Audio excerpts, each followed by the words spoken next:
Hello everyone, welcome back to the channel.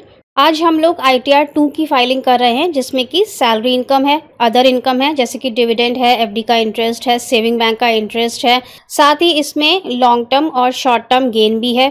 और इस video की खास बात ये है कि हम इसमें ये देखेंगे कि लास्ट ईयर में अगर आपने अपने कुछ लॉसेस कैरी फॉरवर्ड किए थे तो वो यहाँ पर आपको कैसे सेट ऑफ करने हैं। लास्ट ईयर में आपको स्टॉक मार्केट में लॉसेस हुए थे, शॉर्ट टर्म लॉस भी था और लॉन्ग टर्म लॉस भी था। और इस साल आपको गेन हो गया है, शॉर्ट टर्म में भी गेन हुआ है और लॉन्ग टर्म में भी गेन हुआ है। तो लास्ट ईयर के जो लॉसेस हैं वो आपके इस साल के गेन के साथ सेट ऑफ हो जाते हैं और फिर आपको उस पर कोई भी टैक्स नहीं देना पड़ता है। यही वजह है कि हम अपने वीडियो में बार बार आपसे कहते हैं कि अगर आपको स्टॉक मार्केट में लॉस हुआ है तो आपको अपनी ITR ज़रूर फाइल करनी है। जब आपको गेन होता है तो आप अपनी ITR फाइल कर देते हैं क्योंकि गवर्नमेंट कहती है कि ये कंपल्सरी है। लेकिन जब लॉस होता है, लॉस के केस में इसमें गवर्नमेंट को कोई फ़ायदा नहीं होता है, इसमें आपका फ़ायदा होता है कि आप अपनी ITR को फाइल करें। इससे क्या होता है कि आपके लॉसेस सेट ऑफ हो जाते हैं और आपको टैक्स नहीं देना पड़ता है। चलिए स्टार्ट करते हैं। सबसे पहले हम अपनी ITR 2 पर आ जाते हैं। यहाँ पर हमें शेड्यूल्स का सिलेक्शन करना है। सबसे पहले है इनकम। इनकम में आप सेलेक्ट कर लेंगे सैलरी का शेड्यूल बाय डिफ़ॉल्ट टिक है। अगर आपने होम लोन भी लिया हुआ है तो हाउस प्रॉपर्टी पर टिक कर सकते हैं और इंटरेस्ट का अमाउंट क्लेम कर सकते हैं।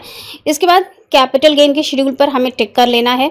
शेड्यूल 112A है। अगर आपके पास लॉन्ग टर्म कैपिटल गेन भी है तो आप यहाँ पर टिक कर लेंगे। इसके बाद शेड्यूल अदर सोर्सेज है जो कि ऑलरेडी टिक्ड है। अगर आपके पास VDA या क्रिप्टो की रिसिट्स भी हैं और ये आपके फॉर्म 26AS में डिस्प्ले हो रही हैं, सेक्शन 194S में आपका TDS डिडक्ट हो रहा है तो आपको शेड्यूल VDA को भी फिल करना होगा, तो उस केस में आप इसे भी टिक कर लेंगे। इसके बाद डिडक्शंस के शेड्यूल आते हैं 80D और चैप्टर 6A, ये बाय डिफ़ॉल्ट टिक है। इसके बाद हम नीचे कंटिन्यू कर देते हैं, क्वेश्चंस को हम स्किप कर देते हैं। इसके बाद सबसे पहले आपकी जनरल इन्फॉर्मेशन हैं, यहाँ पर आपको कन्फर्मेशन देना है। यहाँ पर आपकी बेसिकली पर्सनल इन्फॉर्मेशंस होती हैं, आपकी कॉन्टैक्ट डिटेल्स, कौन से बैंक में आप रेफर चाहते हैं, आपका ईमेल एड्रेस क्या है, कॉन्टैक्ट नंबर क्या है, आधार नंबर क्या है, वो सारी आपकी पर्सनल इन्फॉर्मेशंस हैं। यहाँ पर पहले हम ओपन करके कंफर्म कर लेंगे। इसके बाद आता है सैलरी का शेड्यूल। सैलरी के शेड्यूल को आपको फिल कर लेना है अपने फॉर्म 16 से। इसके बाद आता है कैपिटल गेन का शेड्यूल, यहाँ पर हम ओपन करते हैं। शॉर्ट टर्म के लिए आपको सेकंड नंबर वाले बॉक्स पर टिक लगाना है और लॉन्ग टर्म के लिए आपको थर्ड नंबर वाले बॉक्स पर टिक लगाना है और कंटिन्यू कर देना है। शॉर्ट टर्म के लिए यहाँ ओपन करेंगे, ऐड डिटेल्स बॉक्स में टिक लगाएंगे। यहाँ पर हमें अपनी डिटेल्स देनी है जो कि हम अपने कैपिटल गेन के स्टेटमेंट से देंगे। ये स्टेटमेंट आपको कहाँ से मिलेगा? आप अपने डीमैट अकाउंट में लॉगिन करेंगे और वहाँ से अपनी कैपिटल गेन की profit and loss statement download करेंगे, असेसमेंट ईयर 23-24 और फाइनेंशियल ईयर 22-23 की। वहाँ से आपको एक्सेल शीट को डाउनलोड करना है, PDF डाउनलोड नहीं करेंगे। एक्सेल शीट में आपको सारी इन्फॉर्मेशंस मिल जाएंगी कि आपका शॉर्ट टर्म कैपिटल गेन कितना है और लॉन्ग टर्म कैपिटल गेन कितना है। जैसे कि ये ज़ीरोधा की शीट है, यहाँ पर हमें स्पेसिफिकली दिया होता है कि आपका शॉर्ट टर्म प्रॉफिट कितना हो रहा है, लॉन्ग टर्म प्रॉफिट कितना हो रहा है। और इसमें आप नीचे एंट्रीज में आएंगे तो आपको बाय वैल्यू और सेल वैल्यू भी मिल जाएगी, इसका आपको टोटल लगा लेना है और यही इन्फॉर्मेशन आपको अपने ITR फॉर्म में फिल कर देनी है। तो हम यहाँ पर शॉर्ट टर्म के लिए फुल वैल्यू ऑफ कंसिडरेशन जो हमारी सेल वैल्यू है वो ले लेंगे। Cost of acquisition without indexation, यहाँ पर हम सिंपली परचेज वैल्यू ले लेंगे। एक्सपेंडिचर हमें कुछ भी यहाँ पे क्लेम नहीं करना है। ये हमारा प्रॉफिट आ गया शॉर्ट टर्म गेन, इसे ऐड कर दिया। इसके बाद लॉन्ग टर्म गेन की डिटेल्स हैं, इसे ओपन किया, add details, schedule 112A, add details. अब लॉन्ग टर्म के केस में यहाँ पर दो तरह से इन्फॉर्मेशंस को फिल किया जाता है। अगर आपने जो शेयर्स परचेज किए हैं वो बिफोर 31 जनवरी 2018 परचेज किए हैं तो यहाँ पर आपको शेयर वाइज डिटेल्स देनी होती हैं। और अगर आपने आफ्टर 31 जनवरी 2018 परचेज किए हैं, वो अगर आपने 31 जनवरी 2018 के बाद परचेज किए थे तो यहाँ पर आपको कंसोलिडेटेड फिगर्स देनी होती हैं अपने सेल अमाउंट की और अपने परचेज अमाउंट की। Full value of consideration excel sheet से आप कैलकुलेट कर लेंगे कि टोटल सेल वैल्यू कितनी है और cost of acquisition excel sheet से कैलकुलेट कर लेंगे कि टोटल परचेज वैल्यू कितनी है। एक्सपेंडिचर आप दिखा सकते हैं जो आपकी शीट में दिए हुए हैं।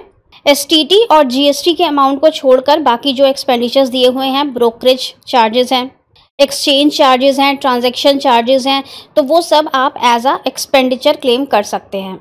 अमाउंट्स एंटर करने के बाद हम इसे ऐड कर देंगे। शेड्यूल 112A में ये एंट्री ऐड हो गई है और इसको साइड में देखेंगे तो हम यहाँ पर हमारा लॉन्ग टर्म प्रॉफिट जितना है वो हमें दिख रहा है 2000 रुपये। ये हमने सब इमेजिनरी फिगर्स यहाँ पे पुट की हैं, सिर्फ आपको एज अ एग्जाम्पल दिखाने के लिए। कंफर्म कर देते हैं। इसके बाद इनकम फ्रॉम अदर सोर्सेज का शेड्यूल है, जहाँ पर कि आप डिविडेंड, एफडी का इंटरेस्ट, सेविंग बैंक का इंटरेस्ट, ये सब कुछ यहाँ पे एंटर कर लेंगे। इसके बाद आता है शेड्यूल साइला। इस वाले आईटीआर फॉर्म में हम सिर्फ आपको वही शेड्यूल्स दिखा रहे हैं जो कैपिटल गेन के लॉस और प्रॉफिट को एडजस्ट करने के लिए ज़रूरी हैं। बाकी पूरी आईटीआर फॉर्म हम यहाँ पर फिल नहीं कर रहे हैं। बाकी काफ़ी सारे वीडियोस में हम आपको पूरी आईटीआर फिल करके दिखा चुके हैं। साइला के शेड्यूल पर क्लिक करेंगे तो यहाँ पर डिस्प्ले हो रहा है कि हमारी सैलरी इनकम कितनी है, साथ ही short term capital gain at the rate of 15%। जो शेयर्स का शॉर्ट टर्म कैपिटल गेन होता है वो टैक्सेबल होता है 15% पर, वो भी हमें दिख रहा है जो हमारा इस साल का है। साइला में हमें सिर्फ इस साल का अमाउंट दिखता है। 1000 हमारा शॉर्ट टर्म में है और 2000 हमारा लॉन्ग टर्म में है।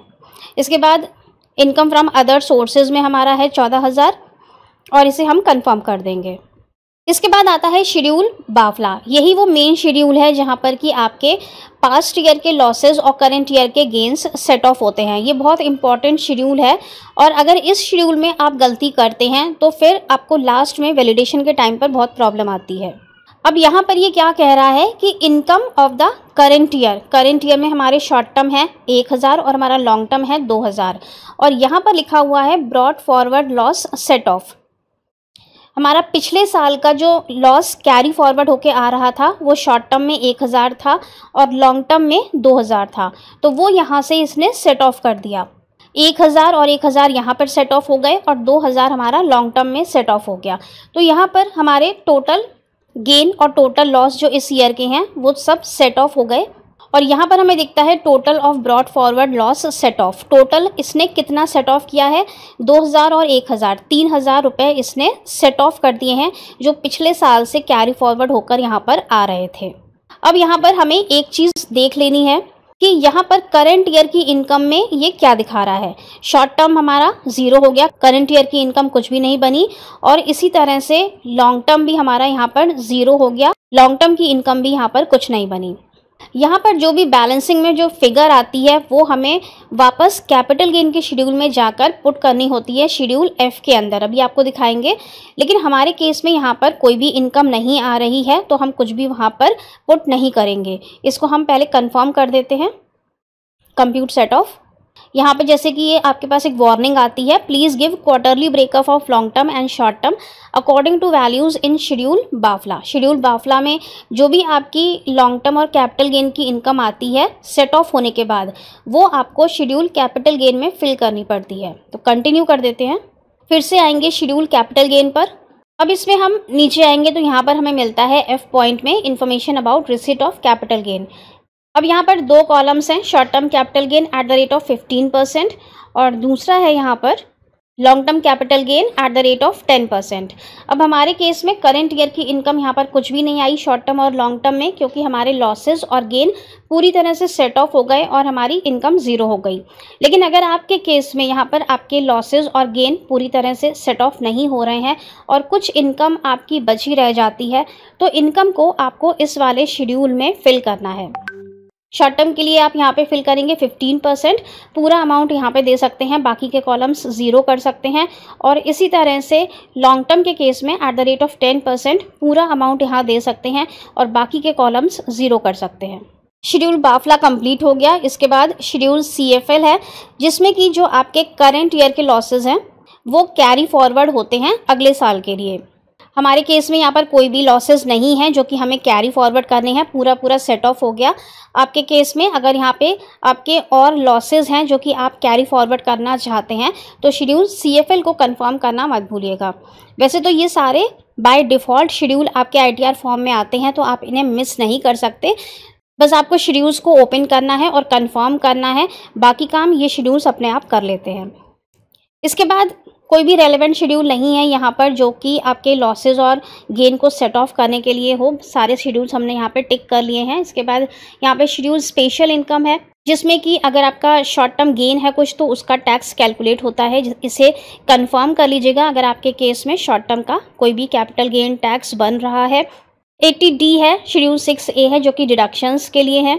इसके बाद कंप्यूटेशन ऑफ टोटल इनकम आता है। यहाँ पर आपको ओपन करके कंफर्म करना है। यहाँ पर आपकी पूरी टोटल इनकम आपको दिख जाएगी।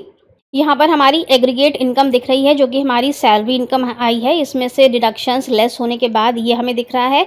Losses of current year to be carry forward nil, कोई भी हमारे लॉसेज नहीं है जो हमें कैरी फॉरवर्ड करने हैं।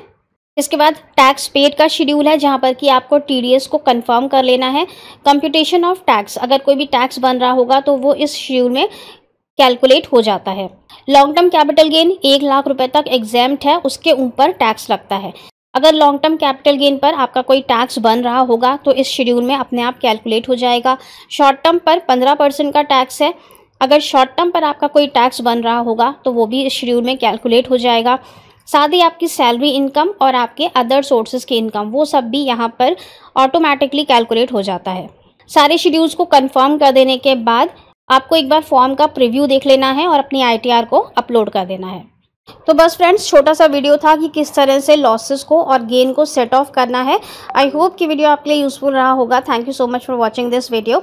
मिलते हैं नेक्स्ट वीडियो में। Till then stay safe and healthy. Bye bye.